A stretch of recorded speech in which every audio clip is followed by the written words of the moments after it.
اللقطة دي يا جماعة مش واخدة حقها، مش واخدة حقها خالص، ده مش مجرد احتفاء من جمهور بلاعب جاب لهم هدف الفوز. لا، اللقطة ديت فيها كلام كتير جدا يتقال.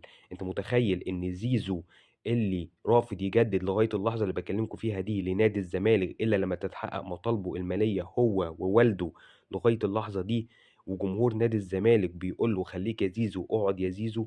جمهور نادي الزمالك عايز يبوس ايديه وعايز يبوس رجله كمان علشان زيزو يقعد في الفريق ويكمل مع الفريق. لو جيت بصيت للقطة دي وبصيت للقطة جمهور النادي الأهلي مع أكرم توفيق اللي برضه رفض يجدد زي زيزو بالظبط، وهجوم النادي الأهلي على أكرم توفيق، هتعرف في فرق كبير جدا ما بين عقلية الأهلاوي وعقلية الزملكاوي. عقلية الأهلاوي اللي أهم حاجة عنده هي فرقته، ومفيش لاعب دايما هيبقى أكبر من الفرقة مهما كان اسم اللاعب ده ومهما كان حجمه في الفريق، سواء أكرم توفيق، رمضان صبحي، عبد الله السعيد، أي لاعب. الأهلي أكبر من أي لاعب. لكن عقلية الزملكاوي اللي مستعد يبوس ايد ويبوس رجل اي لاعب علشان يفضل قاعد في فرقته.